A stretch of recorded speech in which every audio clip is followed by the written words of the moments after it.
Hey, it's the Worth Playboy. And my Playboys Bunny. Welcome to our podcast where we discuss pickup, game, relationships, and Sex. Today's topic is, how did I say this? What girls say they want versus what they actually end up with? The person they say they want is not always the person they end up with. Yeah. And it comes from something that we know. We've always said this. You know what girls. Yeah. But Alexander, who's with at Date Psych, he has stated preferences and revealed preferences. So absolutely. His stated preference is, I want a $50K engagement ring, someone who is 6 feet tall and who has a six-pack. Revealed preference. She married an average middle-class man. His name is Larry, and he works in accounting. And this is the reality of it. And he goes a little bit deeper into like state what he's asking, like, is it actually her preference or is it she settled? And that's not the debate here today. It's no. You need to know you can write off pretty much anything a girl says. Exactly. 90%. They all want Channing Tatum, like seriously, or whatever. 90% of girls will go with what's in front of them. Mm-hmm. Very few girls put themselves in the environment for the specific man that they're looking. I mean, probably 10%. Yeah. I mean, and it can go, and it's funny because you never think about this. But Bunny mentioned this one day, like a girl that wants to marry into finance, but she only has a 4-year degree and it's not in finance.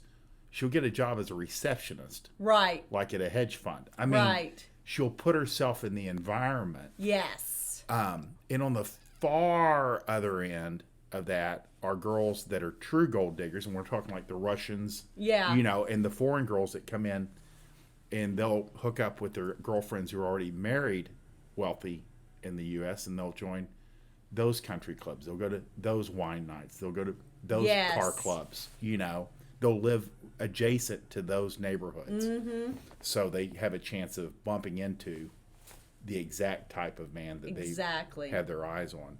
But in general, most girls are very equal opportunity. We really are. Yeah. I mean, if you think, you always hear all these girls talk about the 6'6", 6 feet tall, 600, at least six figures, and then I guess a 6-inch dick, which I'm like, okay, At least average. Yeah, but I mean, and then you look at your vast suburbs. Yeah. None of these guys meet any of that criteria, and these people are happily married. Yeah, They're raising children. They're leaving a legacy. I mean, I guess the world is big.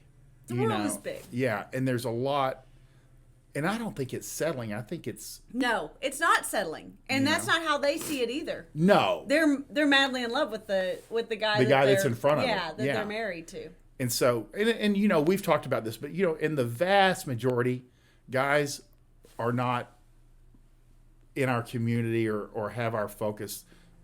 They're pretty happy just having a chubby little wife that doesn't bitch at them constantly. Right. She bitches at him some, but not constantly, because then he'll walk. I mean, that's a risk. There's all kinds of things. But generally, and this starts, if you're looking at, the best way to practice this is online profiles. Yeah. You can ignore them. They are irrelevant 99% of the time. Absolutely. Her pictures matter. Yeah. But what she says, no hookups, long-term relationship only, all these things, none of it matters. Yeah. Because all relationships start out as casual hookups. And then they develop over time. Yeah. Or casual relationships. Yes, I should say even that. Even if hookup is not necessarily in your morality clause. No, exactly. They're working their way towards a relationship. Yeah. But nothing starts out as a long-term relationship. No. But what girls settle for is usually vastly different than what they would describe. Like, tell me your ideal guy. Right, exactly. And then I'd say owns a gym, works out 80 times a week, muscles, tall, lean, kind of angry. It's a horrible idea. Because what you end up with is guys with lots of injuries, high blood pressure, and cash flow problems. So maybe she got what she was looking for, but it doesn't look anything like You know I what think mean? that's the biggest thing, and I think that's what that's what is really the underlying thing, that women tend to name off all of these things that they think is their ideal, and they don't think long term about what that reality looks like. And then they're met with that reality and go, "Oh, fuck, this isn't actually what I wanted. You know, this isn't the way I saw this picture playing out." And so it's not that they're settling for men who don't fit that same criteria, or don't look the way they thought they would, or, you know, don't have the same job that they thought they would have. But they realize that's a better fit for the life that they want. Yes. Yes. I mean, this is the classic, and tell me if I'm wrong, is a girl wants to be a stay-at-home mom. She wants a husband who has a somewhat, not prestigious, but he can't be a plumber in her mind. So she ends up marrying an executive. Yeah. But the executive is on a plane on Sunday night. Right. And he comes back Thursday night or Friday morning. Yeah.